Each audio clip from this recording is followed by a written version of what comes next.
And welcome to एजुटेक। मैं मोहित आपका स्वागत करता हूं इस यूट्यूब चैनल पर। और जैसा कि हम अपनी सीरीज़ कंप्यूटर क्वेश्चंस की प्रीवियस ईयर की थी वो हम कंटिन्यू कर रहे हैं। ठीक है, ये उस सीरीज़ का तीसरा पार्ट है। 2 पार्ट मैंने ऑलरेडी बना दिए हैं। दोनों पार्टों की जो लिंक है वो मैं आपको डिस्क्रिप्शन बॉक्स में दे दूंगा। ये जो मैं क्वेश्चन करा रहा हूँ ये प्रीवियस ईयर में आए हुए क्वेश्चंस हैं। और ये बैंकिंग एग्ज़ाम में जितने भी मेंस होते हैं उन सब के लिए बेनिफिशियल है, क्योंकि उन सभी के प्रीवियस ईयर से ये क्वेश्चन उठाए गए हैं। और विद एक्सप्लेनेशन मैं आपको समझाऊंगा कि क्या होते हैं, क्या क्वेश्चन में क्या टॉपिक पूछा गया है। ठीक है, तो अगर आपने अभी तक चैनल को सब्सक्राइब नहीं किया है तो आपसे रिक्वेस्ट है चैनल को सब्सक्राइब ज़रूर कर लें। और उम्मीद है कि आप वीडियो को लाइक भी करेंगे। और अगर आपको वीडियो पसंद आती है तो अपने दोस्तों के साथ अपने ग्रुप में शेयर ज़रूर करें। ठीक है, चलते हैं फिर बिना किसी देरी की क्वेश्चन नंबर 21 की तरफ। ठीक है, question number 21 is information that comes from external source and fed up into computer software is called। जो इन्फॉर्मेशन बाहर से आती है यानी कि एक्सटर्नल सोर्स से आती है और कंप्यूटर सॉफ्टवेयर के साथ मिल जाती है उसे क्या कहते हैं। आरआरबी पीओ मेंस 2017 का क्वेश्चन है, यानी कि बहुत ही इंपॉर्टेंट क्वेश्चन है। इजी क्वेश्चन है, बिल्कुल आप सभी को पता होगा। मैं ऑप्शन देता हूँ आपको। ऑप्शन है A output, B input, C process या फिर D both A and B. देखिए, कोई भी डेटा होगा जो बाहर से आएगा यानी कि कीबोर्ड के द्वारा आएगा। एक्सटर्नल सोर्स क्या हो सकते हैं इनपुट डिवाइस के? Keyboard, scanner, mouse. समझ गए? तो जो डेटा भी एक्सटर्नल सोर्स क्या होगा? इनपुट ही तो है। उसे हम क्या बोल लेंगे? जो डेटा बाहर से आएगा उसको हम कंप्यूटर में फीड कराएंगे और वो सॉफ्टवेयर के साथ मिल जाएगा तो उसी को तो बोलेंगे इनपुट। क्वेश्चन इजी है, बस इसको घुमाया फिराया गया है। ऐसी लैंग्वेज आएगी आपकी अभी जो मेंस आने वाले हैं उनमें, ये ऐसी लैंग्वेज आने वाली है सेम। क्वेश्चन इजी रहेगा लेकिन वो जो प्रेशर रहेगा एग्जाम का, उस एग्जाम के प्रेशर के हिसाब से आप कुछ भी टिक करके आओगे, इसलिए गलती है। तो अगर आपने कंसेप्ट क्लियर है ना आपके, तो कोई दिक्कत नहीं कर सकता आपको। चलते हैं क्वेश्चन नंबर 22 की तरफ। Which of the following is not responsible for the performance of the computer. कोई भी कंप्यूटर है, किसी भी कंप्यूटर की परफॉर्मेंस को कौन इफेक्ट नहीं करता। ठीक है, तो कौन उसका रिस्पॉन्सिबल नहीं है? तो आईबीपीएस क्लर्क। भाई साहब, आईबीपीएस क्लर्क में 2017 में आया वो क्वेश्चन है। Number of keys in the keyboard, the clock speed of the processor, memory available in the computer, या फिर नन ऑफ द अबव। क्या लगता है आपको? 4 ऑप्शन आपके सामने है, आपको बताना है कि कौन सा इसमें रिस्पॉन्सिबल नहीं है कंप्यूटर की परफॉर्मेंस के लिए। तो उम्मीद करता हूँ हमने आंसर ज़रूर दिया होगा। इसका आंसर है number of keys in the keyboard.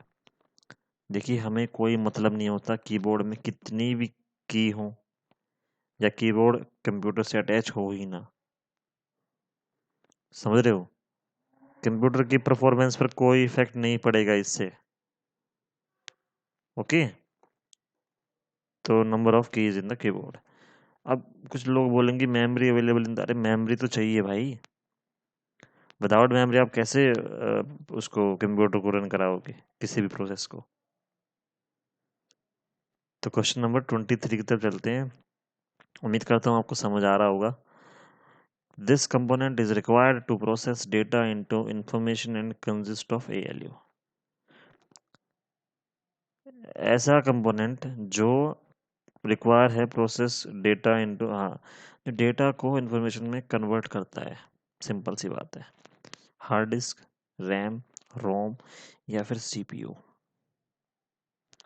सबसे पहले आपको बताना चाहिए एएलयू क्या होती है। एएलयू होती है अर्थमेटिक लॉजिकल यूनिट, जो हमारे कंप्यूटर में अर्थमेटिक की जितने भी रूल्स हैं उनको अप्लाई करती है। जैसे एडिशन हो गया, प्लस सब्ट्रैक्शन हो गया, डिवाइड हो गया, मल्टीप्लिकेशन हो गया, उसको सब और एक प्रोग्राम में उसको एग्जीक्यूट करती है एएलयू।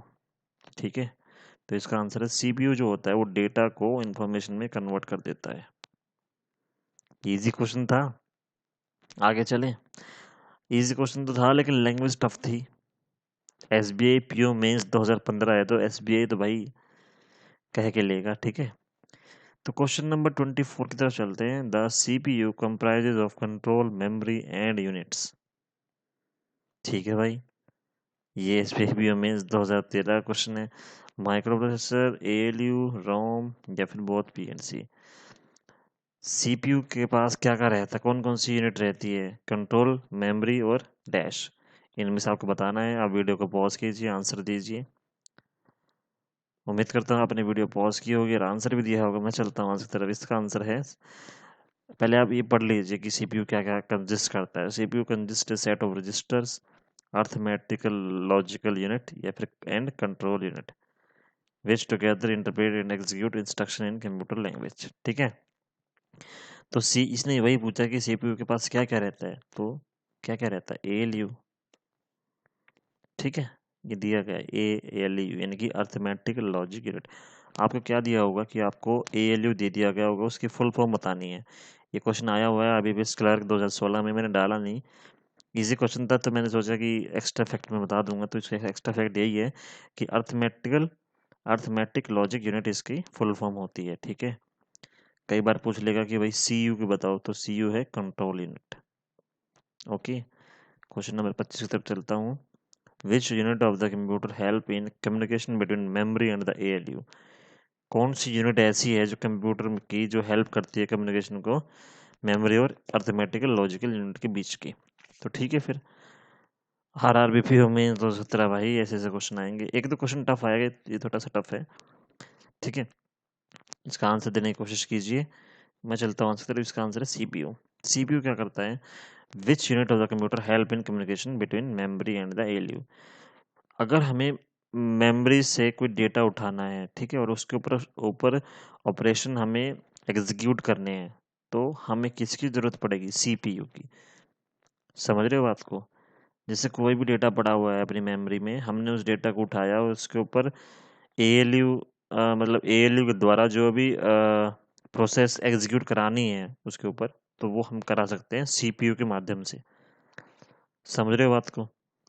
तो अगर आपको अभी तक वीडियो पसंद आई है तो चैनल को सब्सक्राइब ज़रूर करें और वीडियो को लाइक करें, जिससे मोटिवेशन मिलता रहे। और भी ये सीरीज काफ़ी लंबी चलेगी, ठीक है। और सीरीज से जुड़े रहें, मुझसे जुड़े रहें और अपने दोस्तों के साथ शेयर ज़रूर करें। चलते हैं फिर क्वेश्चन नंबर 26 की तरफ। Which of the following is a small set of data holding place that is a part of the computer processor and may hold an instruction, a storage address or any kind of data? आपको question की language पूरा डरा रही होगी, समझ पा रहा हूँ, इतनी लंबी लैंग्वेज है। तो इस ये जो क्वेश्चन है आरआरबी क्लर्क मेंस में आया, तो क्लर्क मेंस में आया तो इजी क्वेश्चन होगा। इसका आंसर रजिस्टर, वैन, प्रोसेसर या फिर नन ऑफ दीज। ठीक है, which of the following is a small set of data holding place that is a part of computer processor and may hold an instruction, a storage address or any kind of data।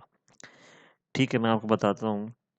जैसे कि किसी computer में कोई process run हो रही है, ठीक है, ओके, दूसरी प्रोसेस आती है उसी को रन कराने के लिए, और वो ऐसा पीसी है कि उसके अंदर जो प्रोसेसर है वो दो प्रोसेस एक साथ एग्जीक्यूट यानी कि एक साथ रन नहीं करा सकता। रजिस्टर क्या करेगा? रजिस्टर जो दूसरी जो प्रोसेस आएगी उसको होल्ड पे रख देगा, या दूसरी जो इंस्ट्रक्शन आएगी उसको होल्ड पे रख देगा। पहले वाली जब तक एग्जीक्यूट नहीं होती है, जब तक दूसरी वाली होल्ड पर रहेगी। यानी कि कोई भी एड्रेस है, कोई भी काइंड ऑफ डेटा है, कोई भी डेटा मान लीजिए, पहले एक डेटा एग्जीक्यूट हो रहा है, उस कंप्यूटर की इतनी क्षमता है कि भाई वो एक टाइम पे एक ही काम कर सकता है। ऐसे बहुत सारे होते हैं।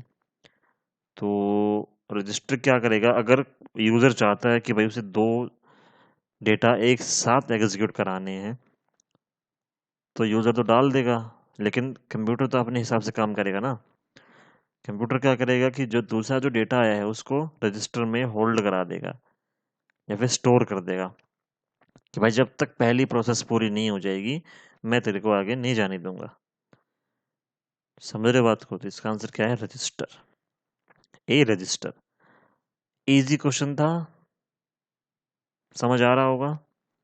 आगे चलते हैं क्वेश्चन नंबर 27 की तरफ। The communication line between CPU, memory and peripheral is called. Peripheral devices क्या होते हैं बताइए आप। मैंने बताया पिछले दोनों वीडियो में, मैंने बताया पेरिफेरल डिवाइस क्या क्या होते हैं। ठीक है, अगर आपको पता नहीं है तो आप पिछली वीडियो चेक कर सकते हैं, लिंक जो है वो डिस्क्रिप्शन बॉक्स में है। RBI ग्रेड B 2014 में क्वेश्चन आया था।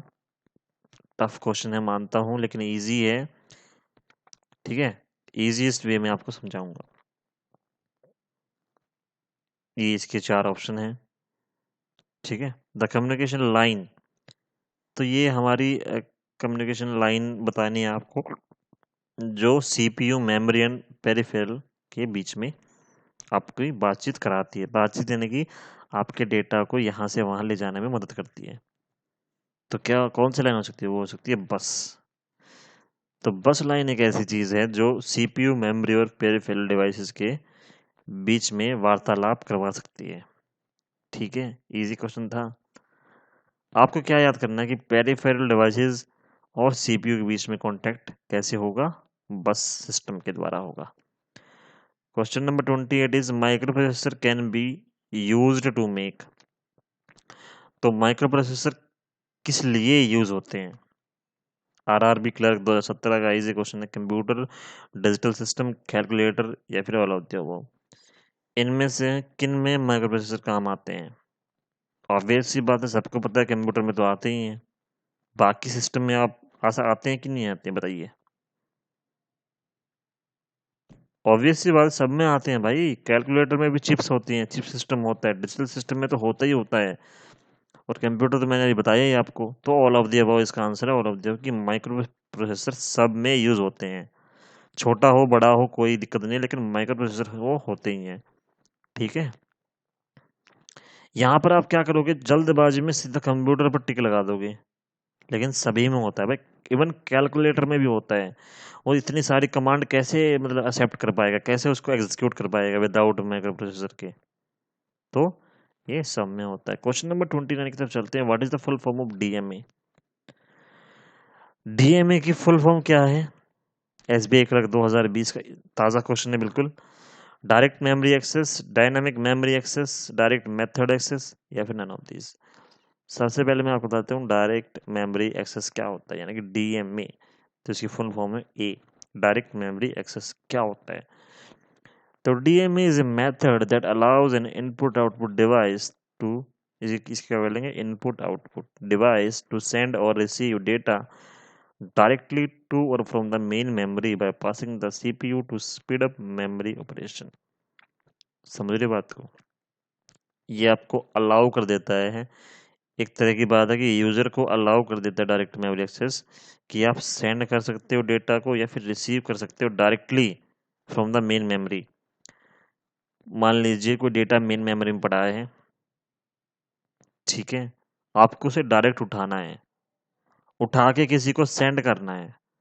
सेंड करने के लिए आप क्या करना पड़ेगा, डायरेक्ट मेमोरी एक्सेस लेना पड़ेगा। वो क्या करेगा कि CPU के माध्यम से सीधा स्पीड अप कर देगा, मतलब मेमोरी को पूरा स्पीड में डेटा जाएगा। ओके, तो इसका आंसर क्या होगा, direct memory access. Direct memory access क्या है आपको समझ में आ गया?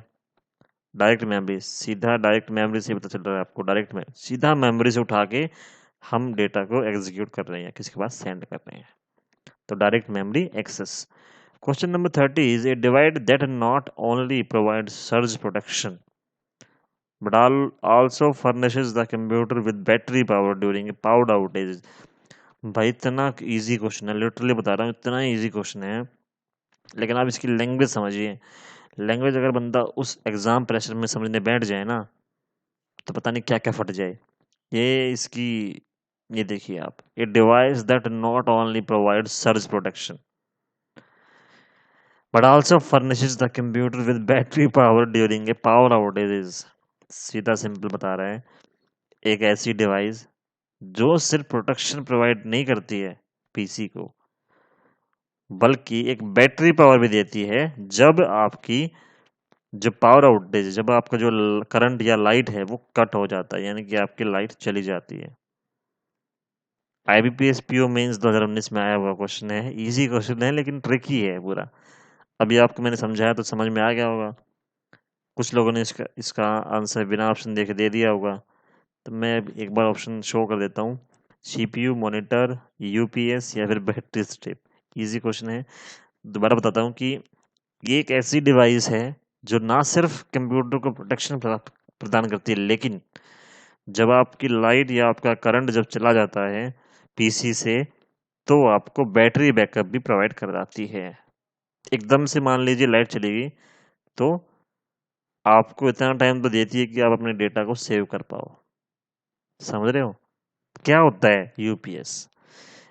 आपने देखा होगा कंप्यूटर जो टेबल होती है, आप कहीं एग्जाम देने गए तो उसके नीचे रखा हुआ होता है यूपीएस। ठीक है। तो आई होप गाइज आपको ये क्वेश्चंस बहुत ज़्यादा पसंद आ रहे होंगे। पसंद आ रहे हैं तो चैनल को सब्सक्राइब ज़रूर कर लें यार। और वीडियो आती रहेंगी, ऐसी सीरीज लंबी चलेगी। ठीक है। और आई होप कि आपने वीडियो को लाइक अभी तक किया होगा, नहीं किया तो कर दें। मिलते हैं फिर नेक्स्ट वीडियो में। तब तक के लिए नमस्कार, बाय बाय, थैंक यू।